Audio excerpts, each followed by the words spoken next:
Well, hi folks, Stratman here from pipware.com.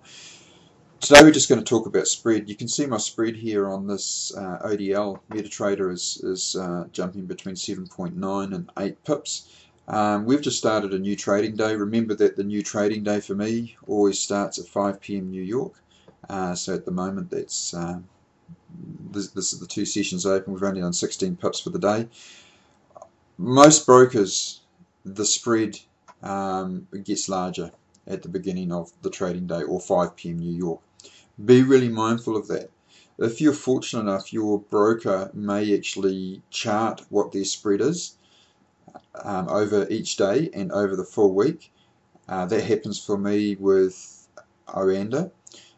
So I'll show you that in a sec, but at the moment you can see 8.1 on the pound yen, and you can see 2.2. Now this is not Oanda, this is ODL. So 2.2 on the euro. So if I go and have a look at the spreads, typically there's a web page that Oanda has.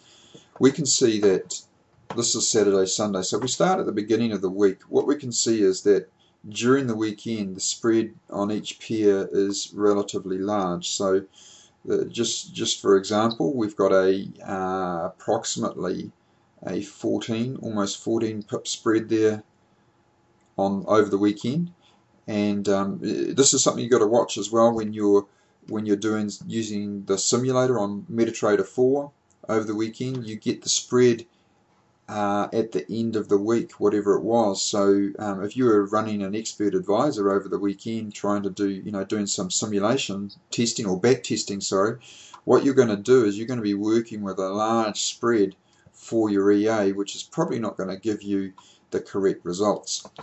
So anyway, back to this example. So you can see that Euro USD jumps out to 10 during the weekend. The pound yen is 20. So not really going to want to leave any trades on during the weekend from the Friday, because with the spread being so large means that price has to move, particularly for the pound yen, 20 pips in my favour further than where I'm going to be able to exit. So not a good scenario.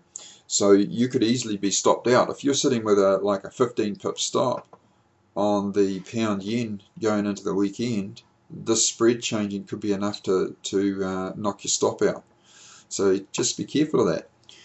Right, so coming into Sunday afternoon, 5 p.m, let's say New York, what happens is the spreads just gradually fall down and get to kind of like a what I call a tradable level. So I'm looking to wait for that before I start trading on a just after the week open. The other thing you'll notice is that on any currency, there's kind of like every day around the 5 p.m. there's kind of like the spread jumps up. In this case, for the pound yen, we've got a jump up to 4 pips. It normally sits around 2.7, a jump up to 4, and then a jump up to about 7.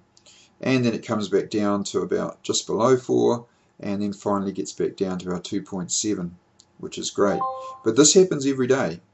So at the start of the Asian session, I'm really conscious of what my spread is. So should you. Check out your broker and see what happens around that first couple of hours of the Asian session, remembering that the Asian session is quite a slow moving session.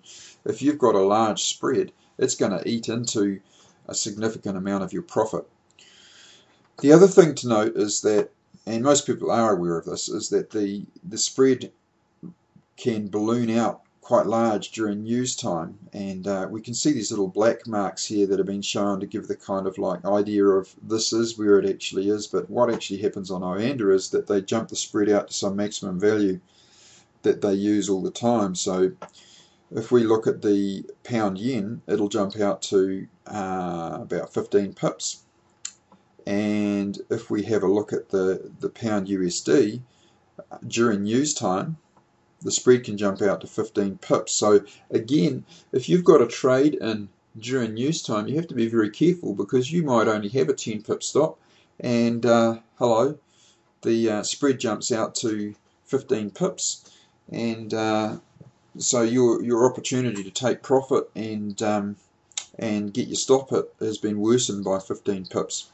So just a point to note, check out what your broker does on a daily basis. Make yourself a little bit of a chart, kind of similar to this if they don't plot it, giving you an idea of when the spread increases, at what time, and at what time it sort of slowly comes back down to manageable levels. Okay, happy trading everyone. It's Stratman out.